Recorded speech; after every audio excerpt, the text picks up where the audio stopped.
Assalamualaikum warahmatullahi wabarakatuh.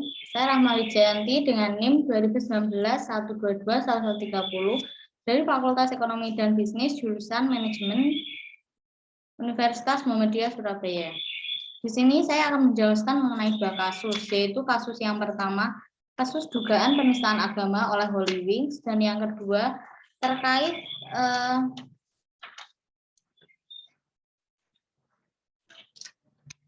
kasus tingginya kecacatan produk gagal atau cacat produksi. Yang pertama di analisis kasus dugaan penistaan agama oleh Holy Wings.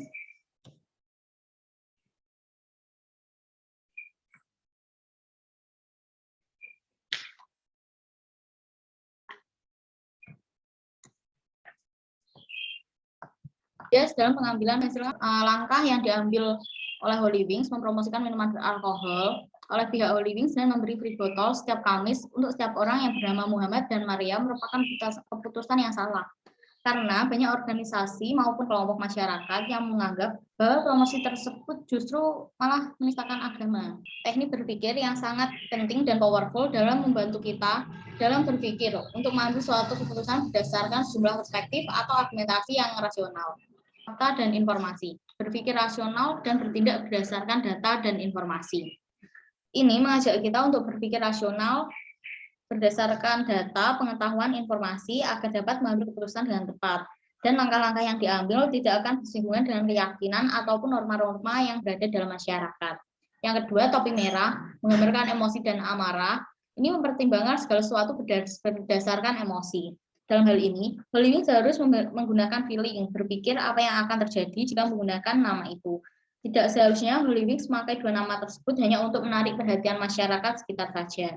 Yang ketiga, menanamkan mindset bergerak maju meski keadaannya sangat sulit. Nah, dalam hal ini terlalu melihat ke arah positif saja hingga tidak memikirkan efek yang akan terjadi. Mungkin tim marketing mengira ini akan membuat semakin dikenal oleh masyarakat, tapi ternyata tidak. Yang keempat, topi hitam menggambarkan suram dan pesimis.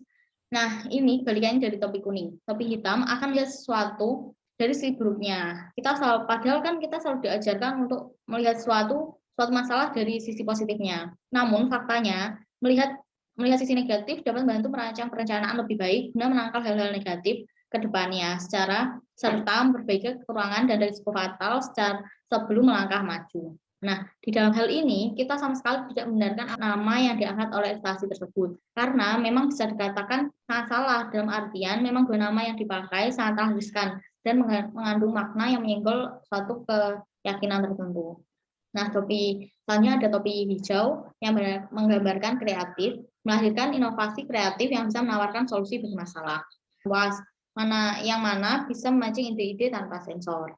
Selanjutnya atau yang terakhir, topi biru menggambarkan proses dan kontrol, mengatur jalannya rapat dalam permasalahan yang sedang dihadapi, dan ada baiknya mancing dengan melempar ke topi lain ketika tidak ada kemajuan dalam kelompok tersebut.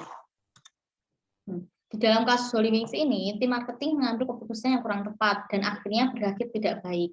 Ini bisa terjadi karena kurangnya komunikasi antara pihak manajemen dan tim marketingnya, yang mengakibatkan Holy Wings terseret jalur hukum karena ada beberapa pihak yang tersinggung oleh promosi yang dibuat dan dalam perspektif Batna dan Sopa tentang beberapa alternatif yang dapat ditempuh oleh negosiator. Nah, pihak Holy Wings dengan ramai karena sudah bernegosiasi dengan pemerintah agar dibuka jalur damai. Holy Wings juga harus mengurus perizinan yang masih bersifat ilegal. Tidak ada salahnya untuk melakukan negosiasi.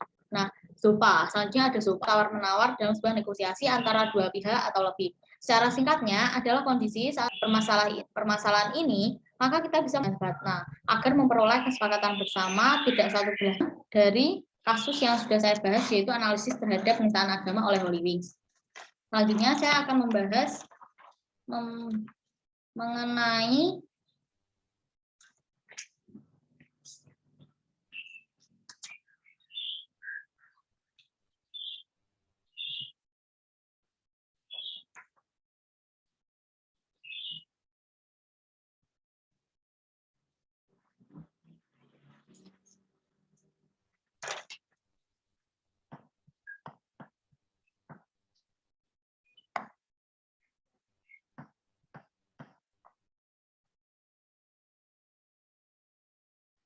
Ya, selanjutnya saya akan bahas kasus tingginya kecacatan produk.